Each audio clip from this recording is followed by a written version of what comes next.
હમણાં આરબીઆઈના ગવર્નરને હું મળ્યો.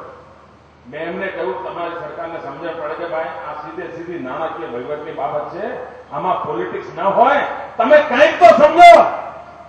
આરબીઆઈના ગવર્નરની સામે જયારે મેં વિષય મૂક્યો તેમને આશ્ચર્ય થયું, કારણ કે ગવર્નર નવા આવ્યા છે, 2 મહિનાથી એમણે લીધું કામ, પરંતુ એમને આશ્ચર્ય થયું કે આવી નાની બાબતનું ધ્યાન નથી કેન્દ્રિત થયું. એટલે એમણે મને વચન આપ્યું કે હું એક તાત્કાલિક ટાસ્ક ફોર્સ બનાવું છું અને એ તમારી આ બાબતો છે એને ગંભીરતાથી જોશે. ત્યારે મેં એમને કહ્યું હતું કે આ ટાસ્ક ફોર્સ ફરી પાછી મિટિંગોમાં ટાઈમ ન બગાડો, કાલ નિર્ણય થતો તો આજે કરો, સમય ન બગાડો. આજે વાતને પણ લગભગ 3 અઠવાડિયા થઈ ગયા. હું રાહ જોઈને બેઠો છું કે આ દિલ્હીની સરકાર, આ રિઝર્વ બેંક આ દિશામાં કોઈ મક્કમ પગલા લેવા માંગે છે. મિત્રો, તમને જાણીને દુઃખ થશે. મેં પ્રધાનમંત્રીને એક પત્ર લખ્યો કે હિન્દુસ્તાન ડાયમંડ એ ભારત સરકારનું પોતાનું એક પીએસયુ છે, ભારત સરકારના કબજામાં છે. મેં એમને કહ્યું તમારે એક રૂપિયો ગુમાવવાનો નથી. માત્ર હિન્દુસ્તાન ડાયમંડ આજે જયારે મંદીનું મોજું છે ત્યારે દુનિયામાં રફ ડાયમંડ સસ્તા મળશે. જરા થોડા રૂપિયા ખર્ચીને એ ડાયમંડ લઈ લો. તમે અમારા રત્ન કલાકારોને કામ આપવા માટે થઈને ડાયમંડ અહીંયા મોકલો. અમારા રત્ન કલાકારો 8 કલાક કામ કરતા હશે તો 6 કલાક કરવા તૈયાર છે. 40 રૂપિયા કમાતા હોય તો 39 માટે તૈયાર છે.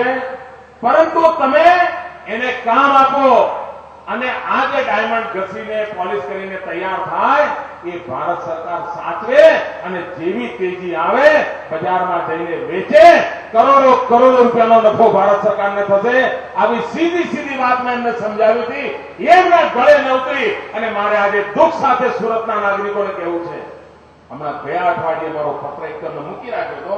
ગયા અઠવાડિયે એમને લાગ્યું કે આ મોદી પીછો છોડશે નહીં, એટલે જવાબ મોકલ્યો. અને જવાબ આ મોકલ્યો કે અમે આ નહીં કરી શકીએ. શું માંડ્યું છે? ડૂબી મરો. દિલ્હીની સરકારના બેઠેલાઓ ડૂબી મરો.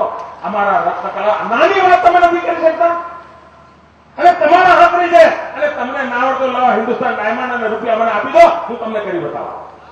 વહીવટ કરતા ના આવડતો છોડી દો. મેં તો એમની જવાબદારીમાંથી છટકી રહ્યા છે. અને આમાં રાજકીય આટાપાટા ન હોય, કરવા દેવા ના હોય. ગરીબ માનવીની જિંદગી સાથે ખેલતા 50 વાર વિચાર કરો તમે. મિત્રો, પીડા સાથે હું બોલું છું. મારા રાજ્યની અંદર કોઈ પરિવાર જીવન રોડી નાખે એવી દશા આવે અને માત્ર દિલ્હીની આડોબાઈને કારણે. અને દિલ્હીની સત્તા સમજી લે, મારા ગરીબ નૃત્ય કલાકારોનું મોત દિલ્હીની સત્તાને ચેનથી ચીમવાણી દે, ચેનથી ચીમવાણી દે. આ પ્રકારની પ્રવૃત્તિ. અને બાકી બધું જે એમને વોટ બેંક મળે એના માટે બધું કરવાનું થાય. 60,000 કરોડ રૂપિયા વેચી રહ્યા છે વોટ બેંક માટે. ગરીબ માણસને જિંદગી જીવવા માટે આયોજન કરવા તૈયાર. હું રૂપિયા નથી માંગતો એમની પાસે, આયોજન કરવા તૈયાર.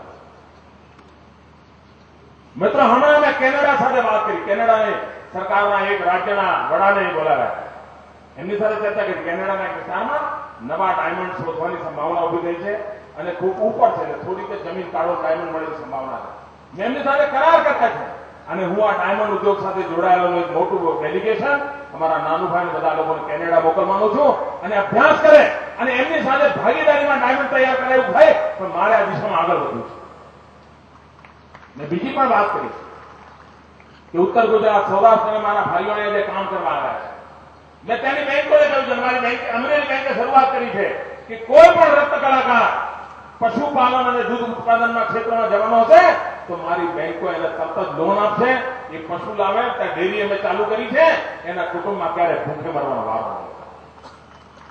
એના ગામમાં રહી શકશે, પશુપાલન કરી શકશે અને પછી ડાયમંડનું સારું થયું તો અહીં આવશે ને ત્યાં પશુને કોકને સોંપીને 2 ઉદ્યોગ ચાલુ કરી શકે એવી વ્યવસ્થા. અમે એને ટેક્સટાઇલમાં વાળવા માટેની મથામણ આદરી છે.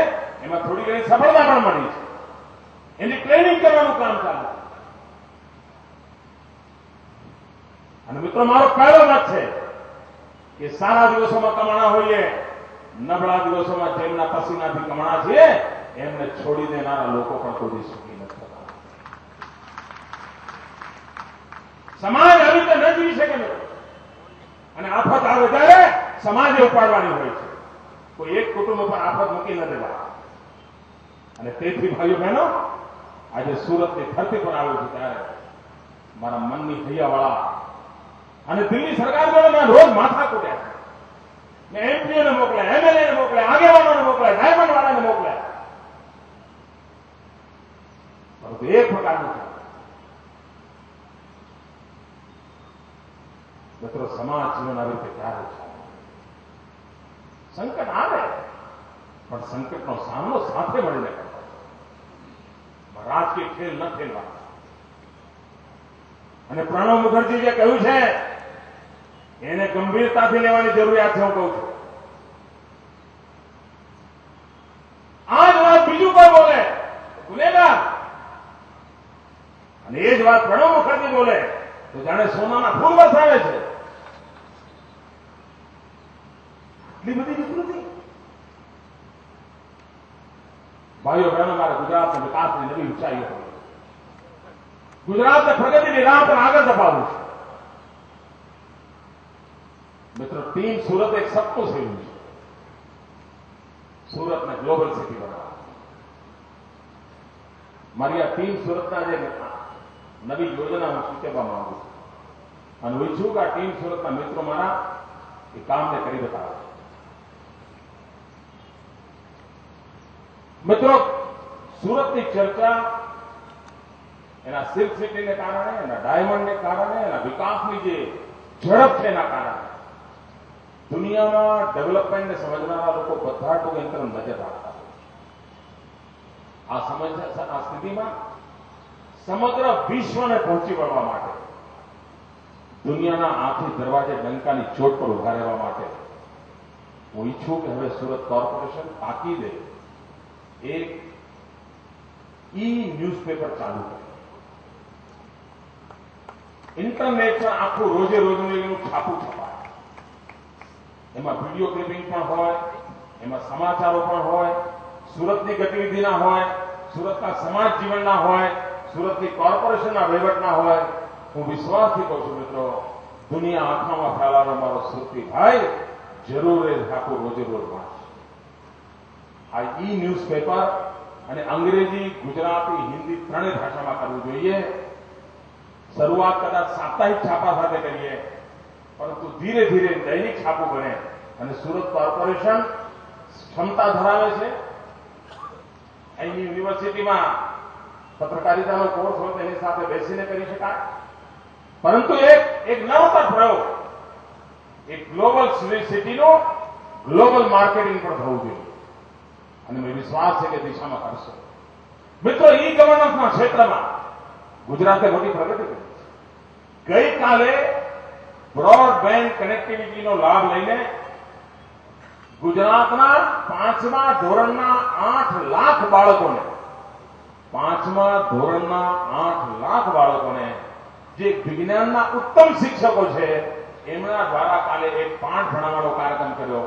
અને હું પોતે 5મા ધોરણના વર્ગમાં બાળકો પાસે બેસીને મેં સમજવાની કોશિશ કરી કે ઉત્તમ શિક્ષક દ્વારા ગુજરાતના ગામડા સુધી સારામાં સારું શિક્ષણ, ગરીબમાં ગરીબ માનવીના ઘર સુધી સારામાં સારું શિક્ષણ આ ટેકનોલોજીના માધ્યમથી કેવી રીતે આપી શકાય. અને ગઈકાલે સફળતાપૂર્વક એક કાર્યક્રમનો શુભારંભ કર્યો છે.